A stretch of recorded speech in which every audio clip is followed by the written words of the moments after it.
peternakan itu kan, peternakan sukses itu salah satu kuncinya adalah pangsa pasar sudah terbuka.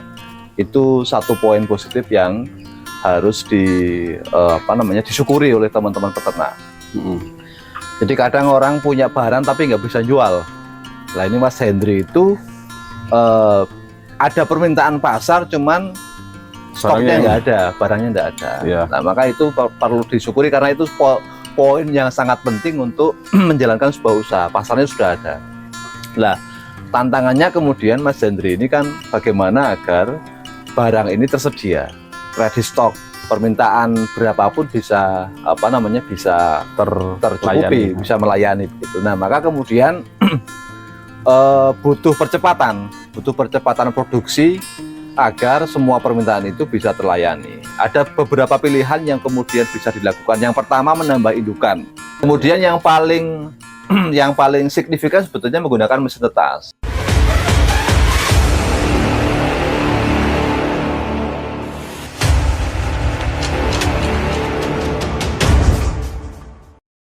Oke. Ya. Oke. Kotor-kotor gini Om. Oke.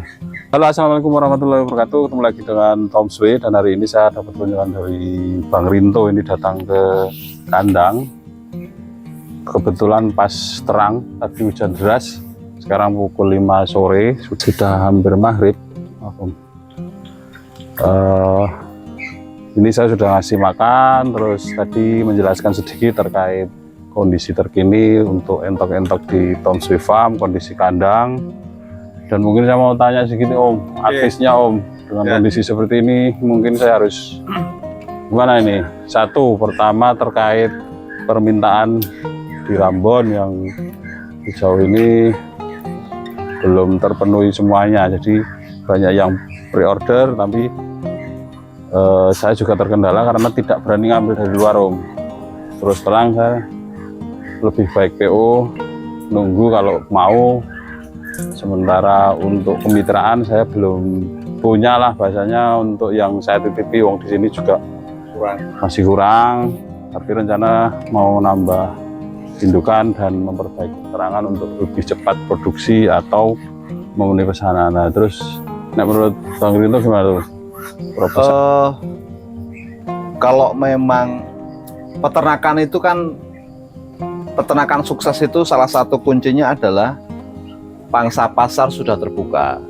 Itu satu poin positif yang harus disyukuri oleh teman-teman peternak. Jadi kadang orang punya barang tapi nggak bisa jual. Nah ini Mas Hendri itu ada permintaan pasar, cuman stoknya nggak ada, barangnya nggak ada. Ya. Nah maka itu perlu disyukuri karena itu poin yang sangat penting untuk menjalankan sebuah usaha. Pasarnya sudah ada. Nah tantangannya kemudian Mas Hendri ini kan bagaimana agar barang ini tersedia, ready stock. Ya. Permintaan berapapun bisa bisa tercukupi, bisa melayani begitu. Nah maka kemudian butuh percepatan produksi agar semua permintaan itu bisa terlayani. Ada beberapa pilihan yang kemudian bisa dilakukan. Yang pertama menambah indukan. Menambah indukan itu pengertiannya ya, kalau indukannya banyak maka harapannya produksinya juga banyak gitu loh. Itu karena ini Mas Hendri kan masih menggunakan sistem manual, jadi yang paling memungkinkan ya tambah indukan agar produksinya bisa meningkat. Yang kedua, setelah indukan itu banyak, yang kedua memastikan bahwa telur yang diengkrami itu bisa menetas maksimal. Fertil ya?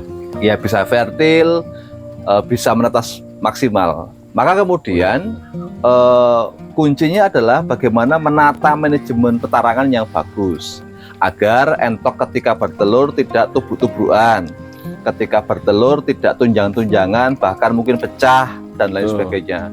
Kemudian nyaman bertelur, dan kalau nyaman maka nanti daya tetasnya juga tinggi, 90% katakanlah. Itu nanti otomatis kan tingkat produksinya akan tinggi. Berbeda ketika manajemen kandang tidak diperhatikan, indukannya banyak, bertelur semua, tapi banyak yang tidak menetas karena mungkin faktor tadi tunjangan-tunjangan, rebutan petarangan, kemudian pecah, kemudian Basah, tempatnya lantainya basah, lembab, itu akhirnya meskipun induknya banyak tapi produksinya nggak ada, cuma ya. percuma gitu loh. Jadi entok petelur. Ya itu, maka kemudian banyak tantangan-tantangan yang harus dilewati. Ya, Kemudian yang paling yang paling signifikan sebetulnya menggunakan mesin tetas. mesin tetas. Menggunakan mesin tetas, apa namanya, berapapun induknya itu bisa kita ambil telurnya kemudian bisa ditetaskan. Cuman untuk menetaskan telur entok memang butuh treatment dan keahlian khusus karena tidak semudah menetaskan telur ayam. Betul. Nah itu maka kemudian Mas Hendri harus belajar Cara mengoperasikan telur menetaskan telur entok bagaimana agar daya tetasnya itu tetap 80% ke atas. Nah itu yang yang paling penting ketika memang pasarnya itu besar tapi barangnya tidak ada. Ya memang itu permasalahan di kandang ini. Untuk pre-order masih banyak karena ya itu produksinya, lihat sendiri nanti di channel Bang Rinto tadi sudah dilihat mungkin di petarangannya kondisinya masih seperti itu, tapi rencana untuk 2025 ini awal ini sudah saya turunkan untuk memperbaiki kandang, terus menambah indukan. Yang berikutnya mungkin nanti mau coba latihan untuk menetaskan pakai mesin penetas. Itu mungkin Bang. Ya. Jadi tantangan peternak entok itu banyak sekali. Kadang ada indukan yang gacor bertelur terus 20 ke atas telurnya. Cuman karena rebutan petarangan, berkelahi antar indukan, antara dire, doro, entok doro dicampur dengan betina yang sudah produksi, nanti yang doro ini ganggu biasanya. Maka kemudian harus dipisahkan sesuai dengan umurnya. Babon muda dipisahkan dengan babon yang tua. Jadi ini memang hal-hal seperti ini yang kadang lupa untuk diatur sehingga akhirnya tunjangan-tunjangan tadi itu. Yang paling aman tetap cara saya menggunakan mesin tetas. Cuman kan begini, PR yang perlu dipahami oleh Mas Hendri bahwa pembeli itu masih meyakini bahwa hasil dari penetasan alami itu lebih baik daripada hasil penetasan mesin tetas. Begitu ya? Itu yang masih berkembang seperti itu. Padahal sebetulnya ya mungkin barangkali ada perbedaan, cuman nggak terlalu signifikan. Kemungkinan kalau kemudian hasil penetasan itu dari mesin tetas tapi ditreatment dengan baik, hasilnya kok sama kok menurut saya. Iya. Gitu loh. Karena ini sudah zaman modern, maka kita tidak salah ketika menggunakan teknologi ya untuk membantu percepatan produksi entok begitu. Bahkan ada yang masih itu jangan dimek-mek begitu. Kalau sudah dingkremi untuk dimek, buktinya saya toto gitu nggak masalah, masih tetap menetas. Ya. Tapi itu kan memang pemahaman dari dulu, nggak boleh dipegang, terus apalagi ya mungkin orang dulu itu lebih faktor kehati-hatian. Ya. Kalau kita memahami kalau mesin tetas itu hasilnya lebih buruk, kita bisa melihat itu penetasan ayam kampung, ayam broiler, ayam petelur itu kan menggunakan mesin tetas semua rata-rata. Ya. Produksinya ribuan dan dibesarkan aman-aman saja. Dan di Thailand itu malah mesin tetas semua ya? Iya, kalau di Thailand, di Vietnam itu entok itu semua mesin tetas. Diambilin kayak entok bebek, sebelum dirami malah begitu telur ambil dilebok ke mesin tetas, tetap sama aja ya? Sama aja. Artinya tetap sama. Bagi saya produksi mesin tetas dengan mesin dengan pengeraman alami sama, tergantung treatment pemeliharaan hasil anakannya itu. Setelah menetas ya? Setelah menetas. Gitu. Dan bagaimana caranya supaya bisa menetas itu harus dipelajari benar. Karena angel ya? Ya, belajar. Belum pernah sih. Ada yang kapasitas 50 tapi belum pernah tak coba karena tingkat kesulitannya hampir sama dengan menetaskan telur bebek sebetulnya. Cuman masih susah telur entok. Cuman 11-12 lah sama telur bebek. Oh, itu apa kendalanya biasanya? Susah. Saya itu dulu pernah menetaskan telur bebek itu 900 butir. Daya tetas 85% lah. 85%. Bisa menetas. Tapi itu ya telaten, diputar manual, karena dulu saya masih menggunakan manual, pembalikan manual sehari 3 kali. Oh, Pagi, sore, malam. 4 jam ya. Ya bebas lah, yang penting pagi, sore, malam. Nah itu kenapa nggak siang, karena siang kerja kan. Oh gitu. Jadi pagi, siang, pagi sebelum berangkat kerja, sore setelah pulang kerja, malam sebelum tidur, 3 kali sehari. Kemudian disemprot pakai apa namanya, semprotan air untuk memberikan kelembaban, suhu. Kemudian dicek seminggu sekali, dicek tingkat fertilnya bagaimana. Ketika sudah fertil, ada pergerakan di embrionya sehat atau tidak. Gitu Sebab ya? kalau embrionya itu mati dan dibiarkan saja, dia akan mengkontaminasi Yang lainnya? telur yang lain, Oh, gitu loh. Jadi tidak seminggu sekali harus dicek itu. harus mana ya? Iya, seminggu sekali disenteri apakah embrionya itu bergerak-gerak atau tidak. Kalau mati dan dicium kok bau, segera Ambil. keluarkan, karena itu nanti bisa mengkontaminasi embrio yang lain. Oh, serigit itu ya? Itu pengalaman saya menetaskan telur bebek dulu, karena pernah usaha penetasan telur bebek dulu.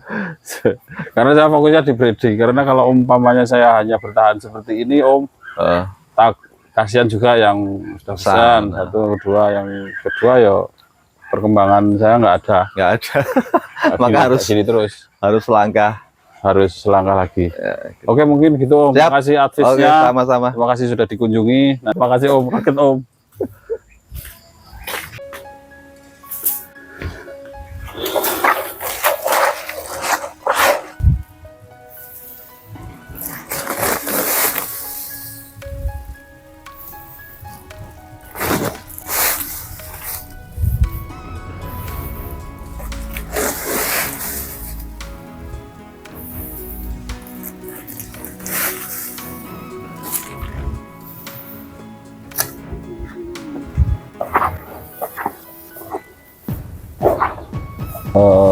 Bisa memanfaatkan nasi-nasi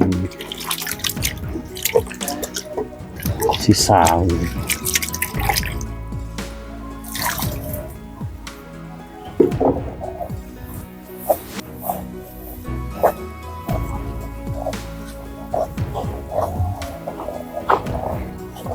Seperti biasanya ya kita. Oke, ini sudah mamel nih guys, tidak kering, tidak basah, sudah siap kasihkan.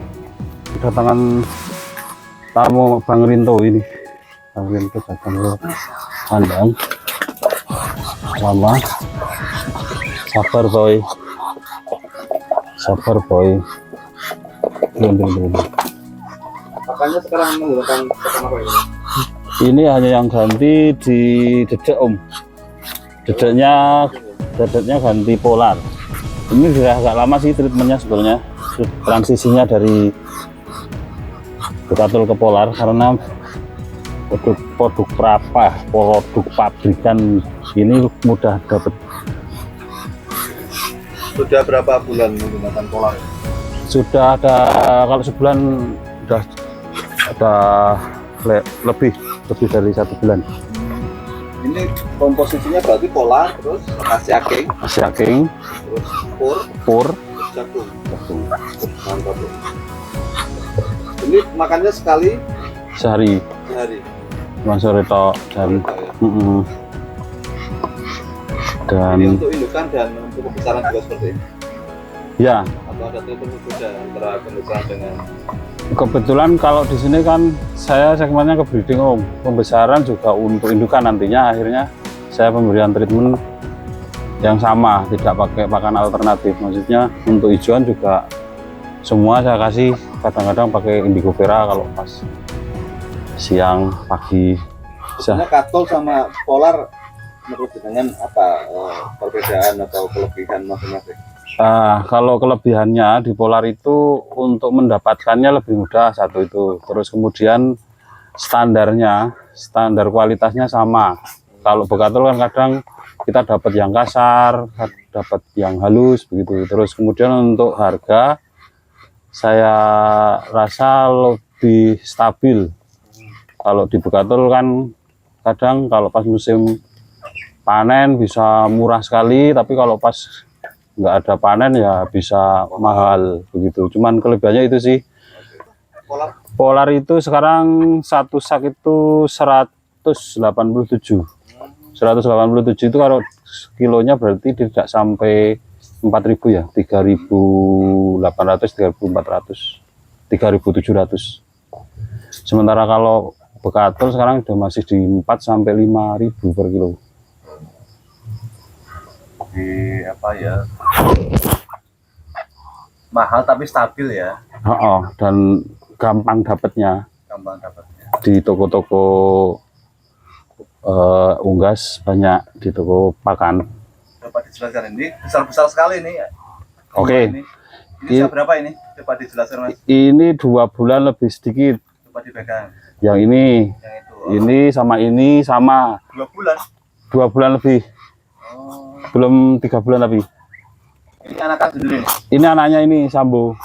Oh, ini yang namanya Sambo ini. Ini anak ya, ini Sambo. Terus Ini ini anaknya ini. 2 ini. ini 2 ini anaknya, ini ibunya. Ibunya yang mana? Yang ini nih. Yang itu. Ini anaknya yang cewek. Cewek. Yang itu 1. Ini besar panjang ini. Lah, ini Ini 2 Dua- bulan nih Mas. 2 pasang, 2 bulan lebih sedikit. Besar teman-teman. Nah, ini termasuk sisa karena yang lainnya sudah laku diambil, karena kalau pembeli kan biasanya ngambil milih loh. Terus ini ada sisa, tak besarin sendiri. Tuh kalau pas minum belakang ini nanti. Kita tuh. Ini rencana untuk bebek sendiri nih. Kalau sebetulnya yang saya save yang cewek, yang cowok ini sebetulnya kalau ada yang mau saya jual, karena memang masih fokus di Sambo toh. Nanti kalau Sambo sudah tidak memungkinkan lagi produksi, mungkin harus ganti juga anaknya nantinya. Tapi kalau mamanya nggak ada yang ngambil, ya ini tak besarkan. Ini aja hampir sama tuh. Coba Pak I. Untuk posturnya masuklah. Terakhir di usia 1 bulan 12 hari, sang menghitung terakhir itu 84 panjangnya. Tapi sekarang belum tak ukur lagi. Sebetulnya kelebihan Sambo anak-anakannya itu seperti apa sih Mas? Jangan sering bikin konten. Ya. Itu apa itu sebetulnya? Gini, sebetulnya itu kan kalau di bahasa di peternakan ya, kita bikin parent stock. Sebetulnya ini bukan dari sini juga, ini awalnya kan koleksi kandang sorlem begitu. Terus kemudian saya pindah ke sini, saya belilah begitu. Terus kemudian di sini saya brand untuk anakannya, karena untuk jenis, kemudian postur tubuh dan stylenya saya rasa masuk begitu. Dan sebetulnya Sambo ini belum pernah kontes juga, belum pernah ikut kontes. Terus kemudian, tapi mungkin itu ya karena sudah banyak yang ngambil, kemudian jadi mandate gitu loh, mandate ke anakannya. Maksudnya kalau mau beli di sini pesan yang anakan Sambo begitu.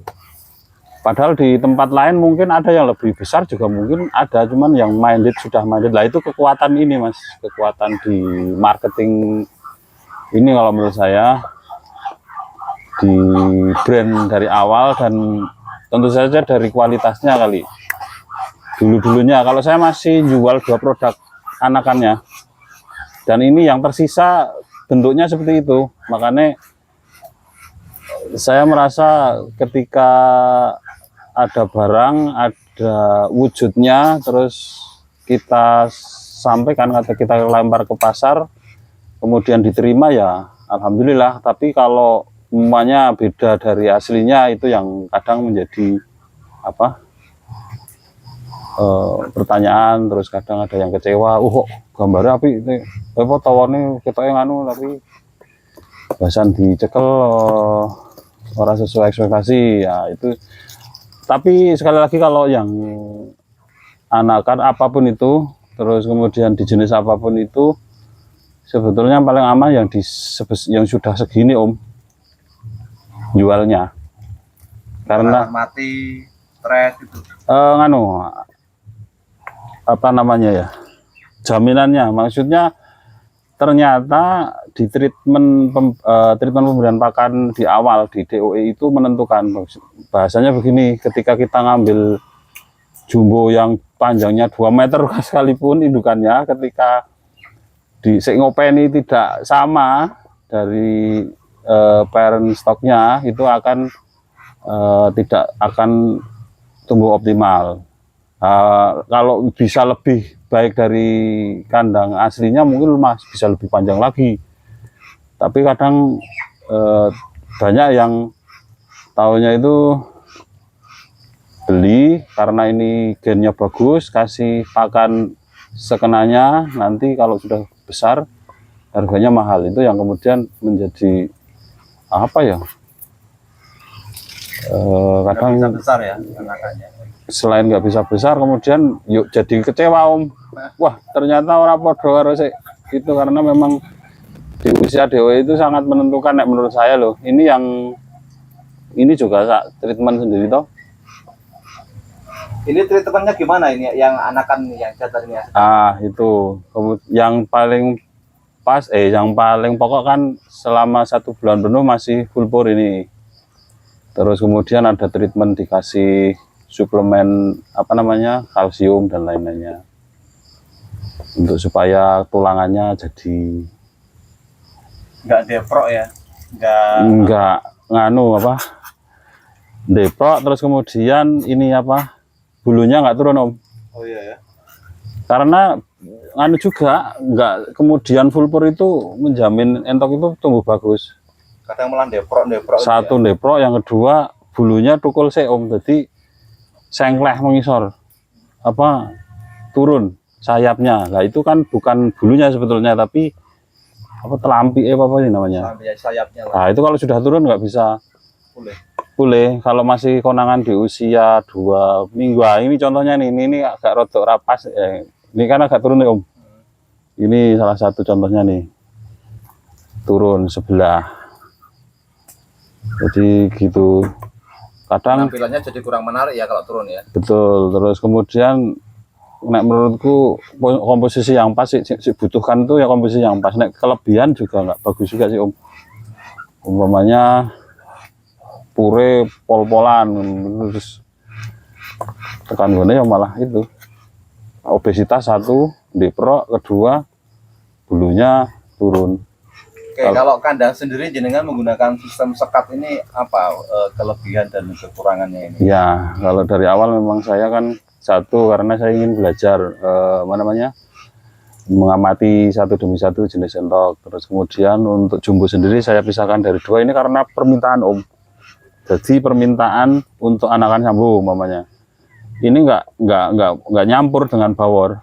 Jadi ini istrinya cuma 2. Dan yang keluar itu anakan dari 2 ini, termasuk ini kan anakannya sambo. Yang sebelah sana juga peminatnya sendiri anaknya bawor.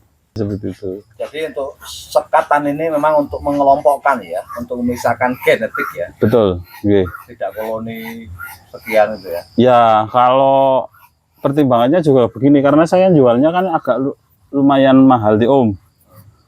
Pertimbangannya begini, ketika ini tak campur atau umpamanya betinanya saya kasih lebih banyak lagi bisa juga, tapi saya untuk mengontrol anak-anak sambo umpamanya, ini kan betinanya juga punya nama Om.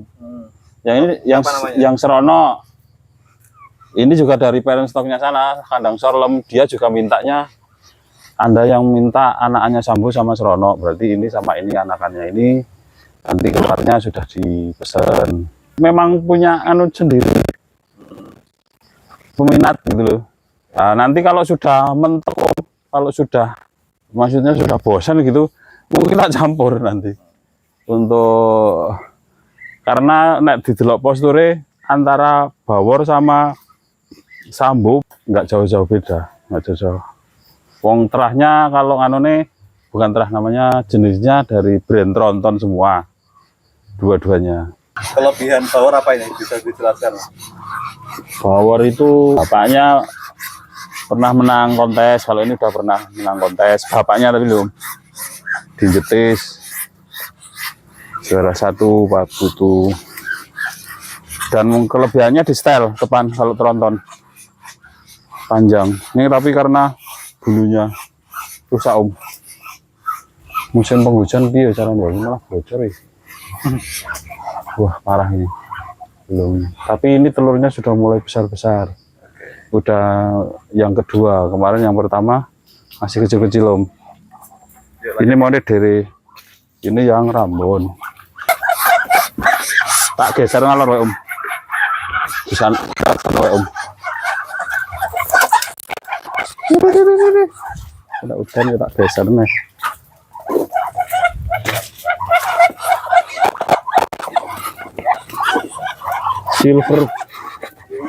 Silver punya jadi coklat karena mandi lumpur kalau hujan gini, karena lantainya kan ini Om, tanah krem itu loh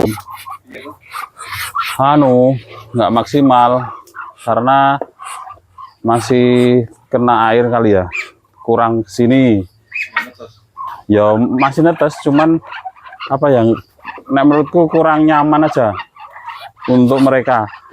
Rencana besok mau tak ganti semua, terus ini tak tutup pakai plastik UV rencana. Oh, jadi tidak kena air hujan. Iya, itu sebenarnya produksinya bagus.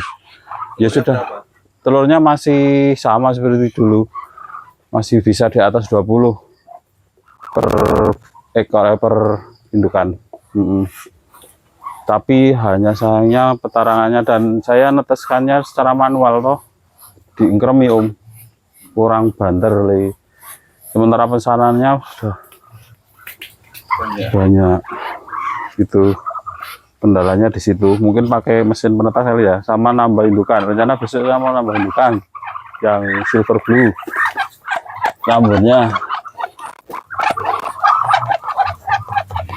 Nah ini kan di umbaran saya ngasih makannya. Kalau hujan ya ini harus saya kasih sana, makanya kudu dikasih ini kali ya, yup-yupan pakai asbes kali.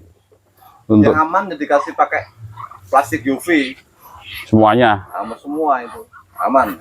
Kalau sementara mungkin bisa di sini dikasih ini ya, asbes begitu, ini sore ngipakan nggak perlu ke sana ya. Otomatis kan jadi kotor, jadi tempat untuk produksinya. Untuk pesanannya gimana? Untuk Rambon minatnya pasar gimana sekarang? Pesanan masih banyak banget. Banyak banget. Tapi belum terkirim semua, masih kadang jawabnya ngasih saya di list keberapa begitu kadang. Tapi karena ya dari bulan November, Agustus saja ada yang masih belum. Saya terkendala di penetasannya. Besok harus ada di 2025 rencana mau saya ganti semua. Untuk petarangannya tak bikin herbal. Kalau enggak ya pakai yang di bawah, karena seneng pada telur di bawah Om. Itu beberapa ya kosong, tidak diingkremi. Jadi kalau mau ada yang pesan bisa enggak memenuhi? Masih, tapi ya itu harus bersabar nunggu. Ini nomor kontaknya teman-teman.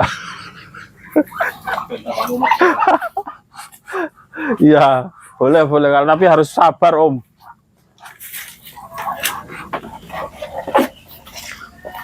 Ini nek musim hujan ini ya luar biasa ya.